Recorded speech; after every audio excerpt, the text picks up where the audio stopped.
প্রতিহিংসা প্রতিশোধের পরিবর্তে গফরগাঁও ও পাগলাবাসীর শান্তি, নিরাপত্তা বিধান, শিক্ষা, স্বাস্থ্য, অবকাঠামো উন্নয়ন, দুর্নীতি, দুঃশাসন, মাদকমুক্ত করে ছাড়ব। ময়মনসিংহ দক্ষিণ জেলা বিএনপির সদস্য মোহাম্মদ আখতারুজ্জামান বাচ্চু। ময়মনসিংহ থেকে আবুল কালাম আজাদের পাঠানো তথ্যচিত্র দেখুন বিস্তারিত। সাথে আছে আমি জান্নাত আরা কলি। আজ 7ই নভেম্বর শুক্রবার ময়মনসিংহের কান্দিপাড়া আসগর আলী উচ্চ বিদ্যালয় মাঠে গফরগাঁও উপজেলা পৌর ও পাগলা থানা বিএনপির উদ্যোগে আলোচনা সভা ও র্যালিতে আখতারুজ্জামান বাচ্চু তার বক্তব্যে গফরগাঁও ও পাগলাবাসীকে নিজের পরিবারের সদস্য হিসাবে আখ্যায়িত করে। তিনি বলেন, গফরগাঁও ও পাগলা থানার নির্যাতিত জনগণ দীর্ঘদিন জালিমের রাজ্যে বন্দী ছিল। এখনও জনগণের পরিপূর্ণ মুক্তি মেলেনি।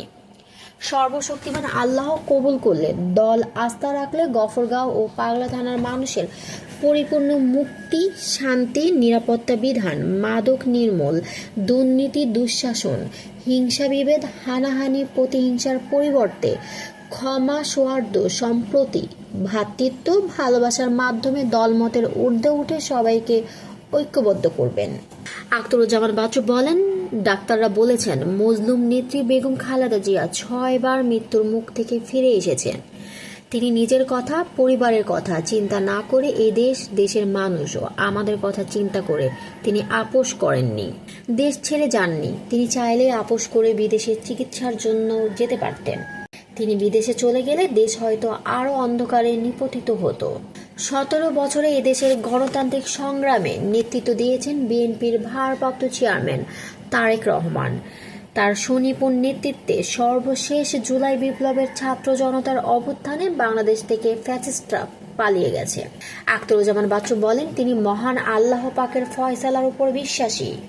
বিএনপির চেয়ারপারসন বেগম খালেদা জিয়া, ভারপ্রাপ্ত চেয়ারম্যান জনাব তারেক রহমানের উপর শতভাগ আস্থাশীল।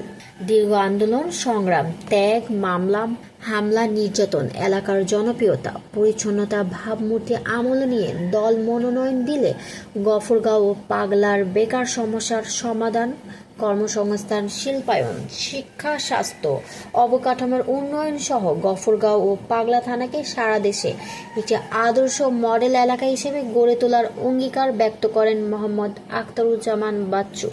আখতারুজ্জামান বাচ্চু বলেন, গফরগাঁও ও পাগলার মানুষের ভাগ্যের সাথে আখতারুজ্জামান বাচ্চুর ভাগ্য জড়িয়ে গেছে। গফরগাঁও পাগলাবাসী ভালো থাকলে আমি ভালো থাকব, কিন্তু তারা খারাপ থাকলে আমি খারাপ থাকব। 7ই নভেম্বর সিপাহী জনতার ঐতিহাসিক বিপ্লবের মাধ্যমে, শহীদ জিয়ার মাধ্যমে যেমনই বাংলাদেশের মুক্তি পেয়েছিল, আবারও ভোট বিপ্লবের মাধ্যমে জনগণের মুক্তি নিশ্চিত করতে হবে। বিএনপির ভারপ্রাপ্ত চেয়ারম্যান জনাব তারেক রহমানের 31 দফা বাস্তবায়নের মাধ্যমে একটি সাম্য, মানবিক ও বৈষম্যহীন বাংলাদেশ বিনির্মাণে কাজ করতে হবে। বিপুল সংখ্যক নারীসহ হাজার হাজার নেতাকর্মীর স্বতঃস্ফূর্ত অংশগ্রহণে কান্দিপাড়া আসগর আলীর উচ্চ বিদ্যালয় মাঠ থেকে বর্ণাঢ্য র্যালিটি শুরু হয়ে কান্দিপাড়া বাজার হয়ে কয়েক কিলোমিটার রাস্তা প্রদক্ষিণ করে আবার কান্দিপাড়া বাজারে এসে শেষ হয়।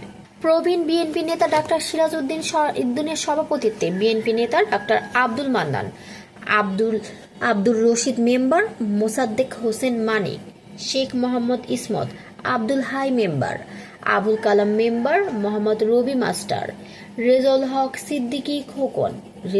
সিদ্দিকী খোকন, মোহাম্মদ নুরুজ্জামান হেলাল উদ্দিন সরকার, মনিরুজ্জামান অরুণ, মোহাম্মদ আবু সাইদ, আব্দুল লতিফ, অ্যাডভোকেট জহিরুল ইসলাম নিঝুম, উজ্জ্বল আহমেদ পাপ্পু, হেলাল উদ্দিন, সৈয়দ কামাল হোসেন, আব্দুল কুদ্দুস নবু, ফরিদ খান, গফরগাঁও উপজেলা মৎস্যজীবী দলের সাবেক আহ্বায়ক লোকমান হোসেন, পাগলা থানা কৃষক দলের সাবেক আহ্বায়ক আসাদুজ্জামান সুজন, জিয়াউল হক স্বপন, গফরগাঁও উপজেলা যুব দলের যুগ্ম আহ্বায়ক এমদাদুল হক, পাগলা থানা স্বেচ্ছাসেবক দলের আহ্বায়ক মনিরুজ্জামান মনির, পাগলা থানা জাসাসের আহ্বায়ক অধ্যাপক নাসির উদ্দিন, গফরগাঁও উপজেলা জাসাসের সদস্য সচিব উপাধ্যক্ষ আজিজুল হাকিম কাঞ্চন, ছাত্রদল নেতা ইঞ্জিনিয়ার আবু সায়েম ফরহাদ, আবু নায়েম সহ বিএনপি ও অঙ্গ সহযোগী সংগঠনের ছাত্র, যুবক, নর নারী সহ সর্বস্তরের হাজার হাজার জনতা।